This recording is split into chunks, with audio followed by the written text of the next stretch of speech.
Hello students, welcome to Reddy chemistry classes. आज का session में डिस्कस करने वाले टॉपिक है प्रॉपर्टीज ऑफ कोलॉइडल सॉल्यूशन। इसमें डिस्कस करते हैं पहले कोलिगेटिव प्रॉपर्टीज। तो कोलिगेटिव प्रॉपर्टीज किसके ऊपर डिपेंड करता है? कोलिगेटिव प्रॉपर्टीज डाइल्यूट सॉल्यूशन में रहने वाले नंबर ऑफ सोल्यूट पार्टिकल के ऊपर डिपेंड करता है। मतलब डाइल्यूट सॉल्यूशन में रहने वाले नंबर ऑफ पार्टिकल के ऊपर डिपेंड होने वाले प्रॉपर्टीज है कोलिगेटिव प्रॉपर्टीज है। तो कोलिगेटिव प्रॉपर्टीज कौन कौन है? Osmotic pressure, elevation of boiling point, deflation of freezing point, lowering of vapour pressure.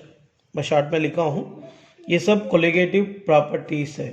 तो यहाँ पर देखिए, colloidal particle being bigger aggregates, comma, the number of particle in colloidal solution is comparatively small as compared to the two solution, and hence the value of colligative properties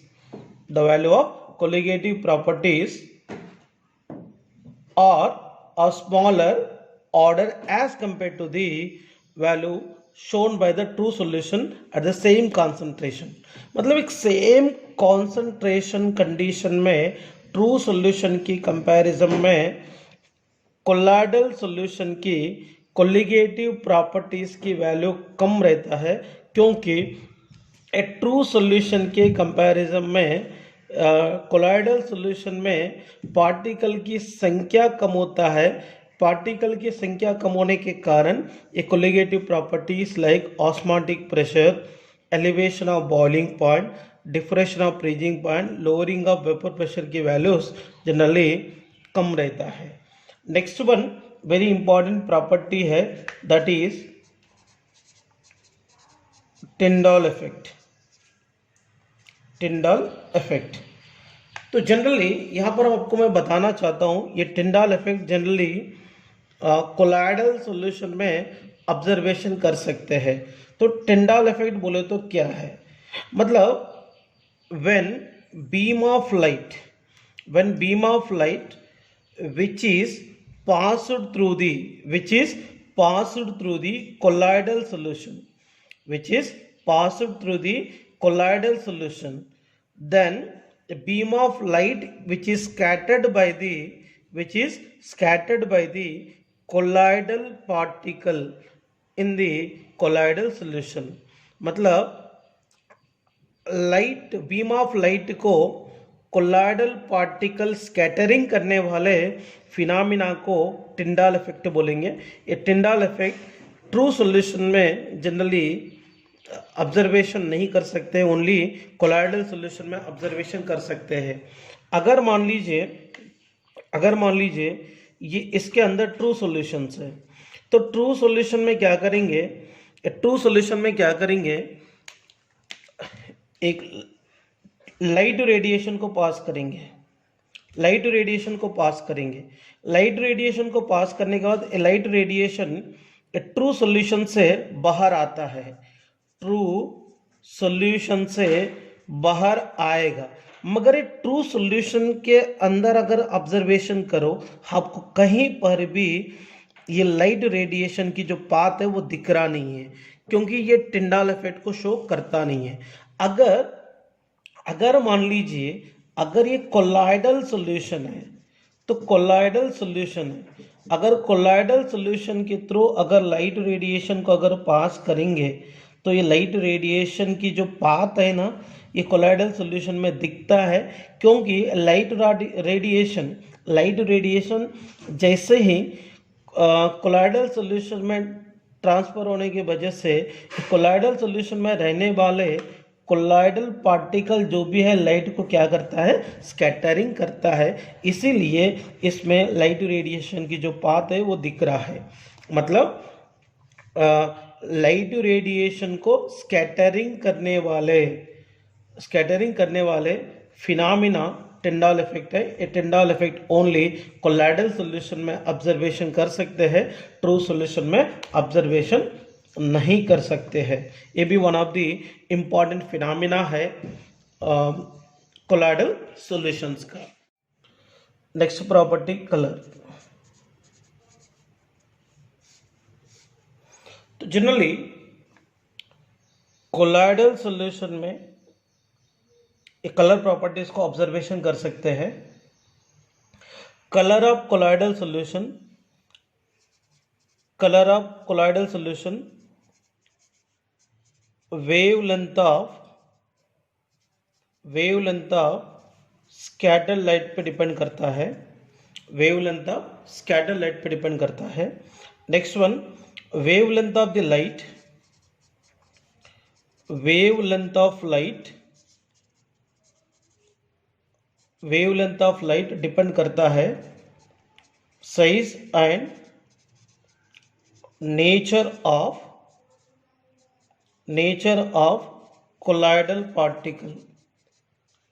colloidal particle in colloidal solution। और इसके अलावा colour of the colloidal solution generally observer and receive the light पे depend करता है। For example मैं आपको बताना चाहता हूं, एक वेसल में मिल्क प्लस वाटर लेंगे, इसको रिफ्लेक्टर लाइट के प्रेजेंस में, रिफ्लेक्टर लाइट के प्रेजेंस में अगर देखा तो, रिफ्लेक्टर लाइट के प्रेजेंस में देखा तो इसकी जो कलर है ब्लूइश कलर रहता है। बट ट्रांसमिटेड लाइट की कंडीशन में इसकी जो कलर है रेडिश कलर होता है। अगर मान लो आप मिल्क प्लस वाटर को एक स्मॉल वेसल में लेकर मतलब वो लाइट के प्रेजेंस में अगर देखेंगे तो लाइट ब्लूइश कलर दिखता है। अगर मिल्क प्लस वाटर को हीट करो, हीट करने के बाद क्या करता है, लाइट को ट्रांसमिट करता है। वो ट्रांसमिट करने के समय ऑब्जर्वेशन करो, इसका लाइट रेडिश कलर दिखता है।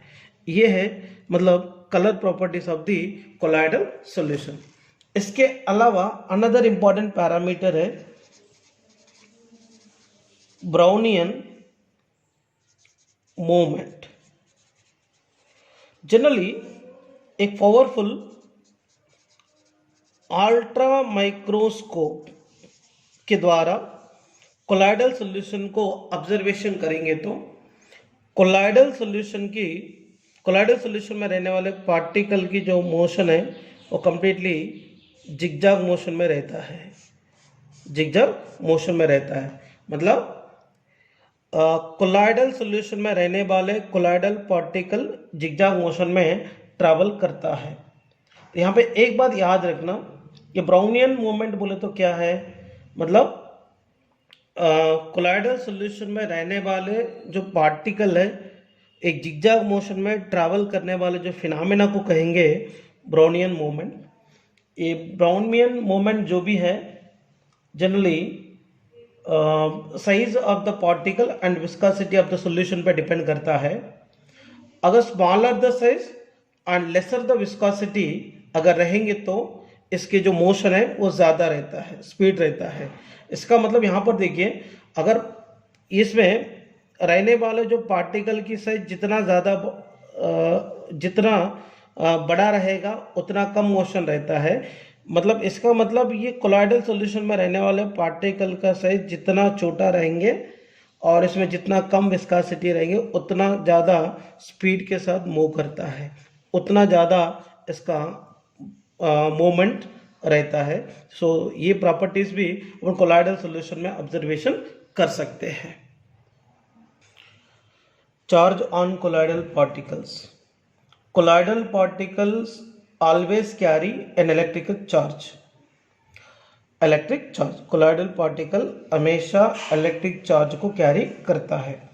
The nature of this charge is the small on all the particle in a given colloidal solution and may be either positive or negative। सो यहाँ पर देखिए, तो कोलाइडल पार्टिकल हमेशा कुछ ना कुछ इलेक्ट्रिक चार्ज को कैरी करेंगे और कैरी करने वाले जो चार्ज हैं वो नेगेटिव भी हो सकता है, हाँ पॉजिटिव भी हो सकता है। इसमें first of all positively charged sols, ये इंपॉर्टेंट है, एग्जाम पॉइंट ऑफ व्यू में आने की चांसेस है। Positively charged sols. Next one negatively charged sols. यहां पर देखिए पॉजिटिवली चार्जड सोल्स के लिए हाइड्रेटेड मेटालिक ऑक्साइड, एग्जाम्पल क्या है, Al2O3 XH2O, Cr2O3 XH2O and Fe2O3 XH2O। इसके अलावा बेसिक डाई स्टफ्स, ये कौन है, मिथिलीन ब्लू सॉल्यूशन। इसके अलावा हीमोग्लोबिन जो ब्लड में रहता है। और यहाँ पे सम ऑक्साइड्स लाइक TiO2 सोल, ये सब पॉजिटिवली चार्जड सोल्स है, वो आप एग्जाम्पल याद रखें तो बेटर है। और नेगेटिवली चार्जड सोल्स के लिए metals like copper, silver, gold sol, ये सब आता है। Au सोल बोले तो गोल्ड सोल। इसके अलावा मेटालिक सल्फाइड्स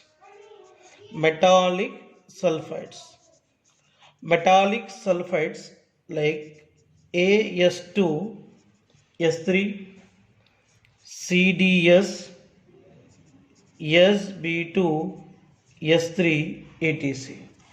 इसके अलावा एसिड डाई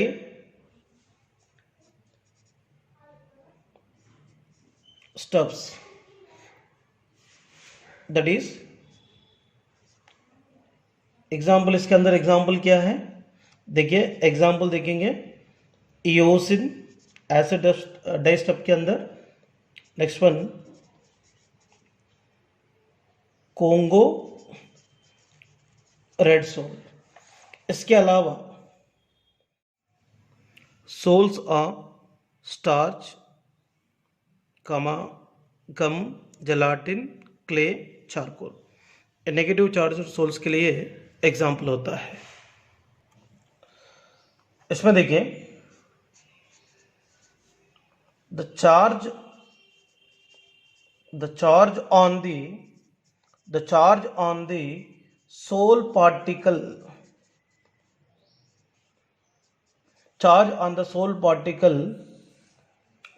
यहाँ पे वन और मोर रीजन्स पे भी डिपेंड करेगा। ऐसे फर्स्ट वन देखिए, मतलब charge on the sol particle depend होने वाले पैरामीटर के बारे में आपको बताना चाह रहा हूं। इसमें देखिए यहां पर सोल पार्टिकल इलेक्ट्रो डिस्पर्शन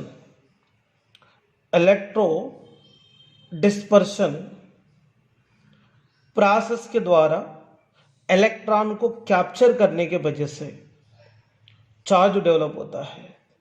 और इसके अलावा मोस्ट सुटेबल मेथड है प्रेफरेंशियल adsorption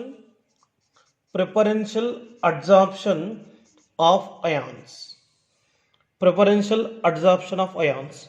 ये 2 पैरामीटर के द्वारा सोल के ऊपर चार्ज डेवलप होने के चांसेस है। तो मैं यहां पे समझाना चाहता हूं, देखिए AgNO3 सिल्वर नाइट्रेट सॉल्यूशन को पोटासियम आयोडाइड सॉल्यूशन के साथ मिक्स करेंगे। पोटाशियम आयोडाइड सॉल्यूशन के साथ मिक्स करेंगे। मिक्स करने के बाद ये दोनों रिएक्ट होता है, ये दोनों रिएक्ट होता है, रिएक्ट होकर AgI प्रेसिपिटेट को बनाता है। किसको बनाता है? AgI प्रेसिपिटेट को बनाता है।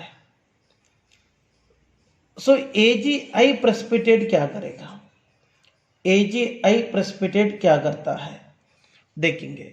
यहां पर ये डिस्पर्जन फेज जैसा काम करेंगे, ये डिस्पर्शन मीडियम जैसा काम करेंगे। KI सॉल्यूशन डिस्पर्शन मीडियम हो गए, ये वाला डिस्पर्जन फेज हो गए। यहाँ पे AgI और इसके अलावा स्मॉल क्वांटिटी इसके अलावा KNO3 फॉर्मेशन हो गए। यहाँ पे AgI प्रेसिपिटेट जो भी है वो क्या करता है डिस्पर्शन मीडियम में रहने वाले आयन को एब्जॉर्ब करता है, या डिस्पर्शन मीडियम KI है। KI में कौन सा आयन है? K प्लस है और I माइनस है।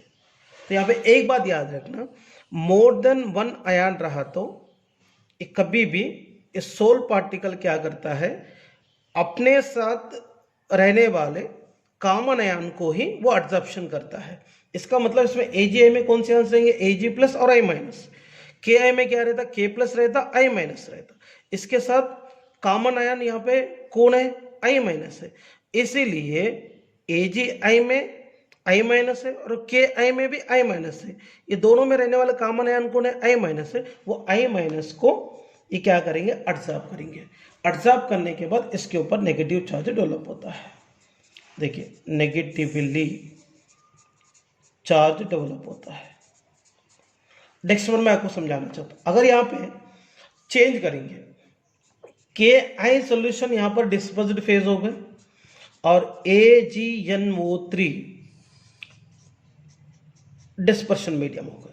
जब यहां पर भी ये दोनों एक दूसरे के साथ आपस में रिएक्ट करेंगे तो AgI प्रेसिपिटेट ही मिलेंगे। मगर एक बात याद रखना, यहाँ पे कोलाइडल सोल जो होता है, कोलाइडल पार्टिकल जो होता है, हमेशा किसको ऑब्जर्व करता है? डिस्पर्शन मीडियम में रहने वाले कॉमन आयन को। ये AgNO3 है। AgNO3 में कौन सा आयन है? Ag प्लस NO3 माइनस है। इसमें कौन सा आयन है? Ag प्लस I माइनस है। ये दोनों में कॉमन आयन कौन है? Ag plus. इसलिए Ag प्लस को ये क्या कर रहा? एब्जॉर्ब कर लिया। ये एब्जॉर्ब करने के बाद यहाँ पर क्या हो गया? पॉजिटिवली चार्ज डेवलप हो गए। तो इस तरीके से वो चार्ज को डेवलप करता है प्रेफरेंशियल एब्जॉर्प्शन ऑफ आयन्स के द्वारा।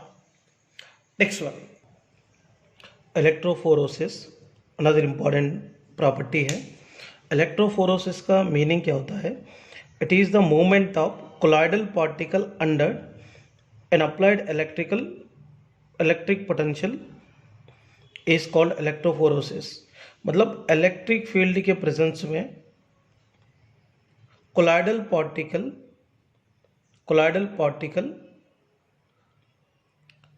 मूवमेंट होने वाले प्रोसेस को जनरली इलेक्ट्रोफोरोसिस कहेंगे।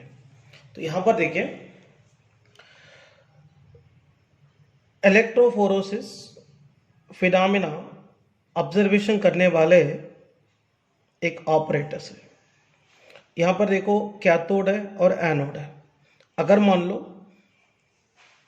एक कोलाइडल सॉल्यूशन को या ऑपरेटर्स में रख के इलेक्ट्रोड के द्वारा इलेक्ट्रिसिटी पास करेंगे। इलेक्ट्रिसिटी पास करने के बाद इलेक्ट्रोफोरोसिस प्रोसेस चालू होगा। तो इलेक्ट्रोफोरोसिस प्रोसेस अगर चालू होने के बाद क्या होगा?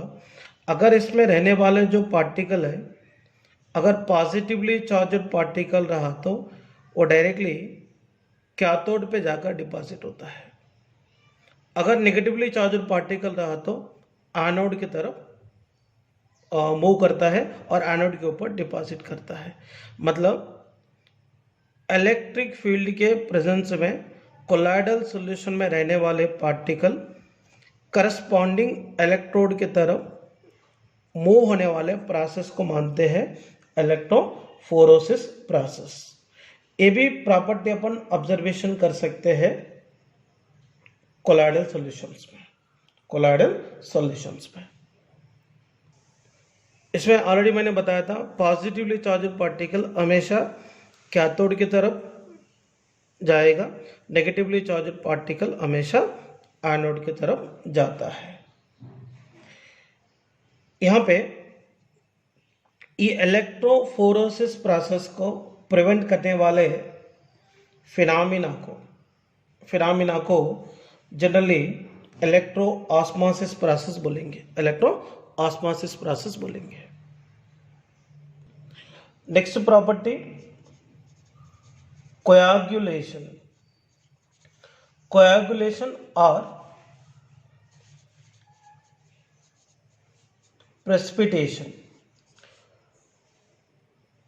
कोएगुलेशन और प्रेसिपिटेशन, तो यहां पे इसका मीनिंग क्या होता है, द डेफिनेशन क्या है? The process of setting of colloidal particle, the process of setting of colloidal particle is called coagulation और प्रेसिपिटेशन ऑफ द सोल। तो जनरली देखिए, मैं आपको बताना चाहता हूं, लायोफोबिक सोल्स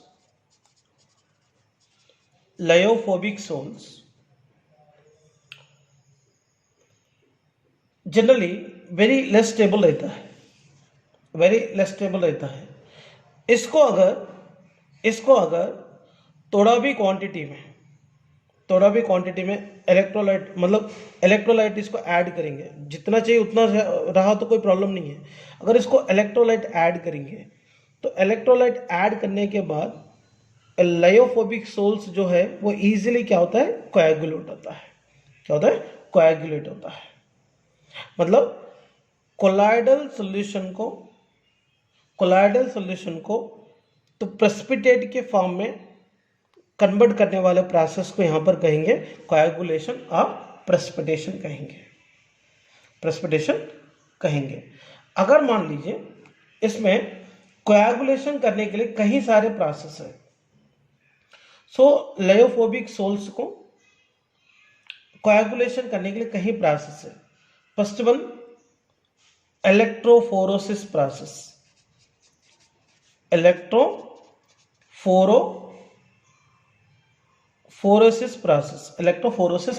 है। मतलब यहां पे क्या होगा, अगर कोलाइडल सॉल्यूशन को इलेक्ट्रोफोरोसिस करने वाले ऑपरेटस में रख के इलेक्ट्रिक करंट को पास करने के बाद कोलाइडल पार्टिकल करस्पॉन्डिंग इलेक्ट्रोड की तरफ मूव होकर इलेक्ट्रोड के ऊपर डिपॉजिट होता है। तो डिपॉजिट होंगे वो प्रेसिपिटेट फॉर्म में कन्वर्ट होता है। तो colloidal particle move towards oppositely charged electrodes and get discharged and precipitated। ये भी एक इंपॉर्टेंट प्रोसेस है। Next one by mixing of oppositely charged sols. अगर मान लो नेगेटिवली चार्ज्ड सोल्स रहा तो इसको पॉजिटिवली चार्ज ऐड करना, पॉजिटिवली चार्ज्ड सोल का ऐड करना है। अगर पॉजिटिवली चार्ज्ड सोल रहा तो नेगेटिवली चार्ज सोल ऐड करना है। ऐड करने से क्या होता है, वो प्रेसिपिटेट हो जाता है। नेक्स्ट वन, इसको बॉइलिंग कर सकते हैं। तो बॉइलिंग करने के बाद क्या होगा, कोलाइडल सॉल्यूशन में रहने वाला डिस्पोज्ड फेज जो है वो एवापोरेट होता है। एवापोरेट होने की वजह से वो प्रेसिपिटेट हो जाएंगे। नेक्स्ट वन, डायलिसिस करेंगे। तो डायलिसिस करने के बाद क्या होगा, कोलाइडल सॉल्यूशन में रहने वाले स्मॉल क्वांटिटी ऑफ इलेक्ट्रोलाइट क्या होता है, रिमूव होता है। रिमूव होने के बाद ये क्या होगा, वो प्रेसिपिटेट के फॉर्म में कन्वर्ट होता है। नेक्स्ट वन, मैं ऑलरेडी बताया था, इसको एक्सेस क्वांटिटी में इलेक्ट्रोलाइट ऐड करना है।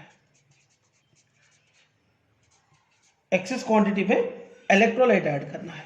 तो एक्सेस क्वांटिटी में इलेक्ट्रोलाइट ऐड करने के बाद वो इलेक्ट्रोलाइट क्या करता है, तो इसके चार्ज को इसकी चार्ज को क्या करता है, रिड्यूस करके इसको प्रेसिपिटेट फॉर्म में कन्वर्ट करता है, प्रेसिपिटेट फॉर्म में कन्वर्ट करता है। तो यहाँ पे देखो, अगर आप नेगेटिवली चार्ज सोल भी रहा तो इलेक्ट्रोलाइट पॉजिटिव चार्ज को देकर न्यूट्रल करेंगे, प्रेसिपिटेट फॉर्म में कन्वर्ट करेंगे, और पॉजिटिवली चार्ज सोल रहा तो नेगेटिव चार्ज आयन को प्रोड्यूस करके इलेक्ट्रोलाइट इसको प्रेसिपिटेट के फॉर्म में कन्वर्ट करता है। These are the important process है। एक इलेक्ट्रोफोरोसिस प्रोसेस के द्वारा कोएगुलेशन कर सकते, mixing up oppositely charged sol, positive sol को नेगेटिव सोल, नेगेटिव सोल को पॉजिटिव सोल ऐड कर सकते हैं। नेक्स्ट वन, बॉइलिंग करने की वजह से भी और डिस्पर्शन मीडियम एवापोरेट होगा, डिस्पर्शन मीडियम एवापोरेट होने की वजह से वो क्या होता है, प्रेसिपिटेट के फॉर्म में कन्वर्ट होता है। डायलिसिस करके भी प्रेसिपिटेट फॉर्म में कन्वर्ट कर सकते हैं। एक्सेस क्वांटिटी में इलेक्ट्रोलाइट को ऐड करके भी कोएगुलेशन कर सकते हैं। These are the important properties है।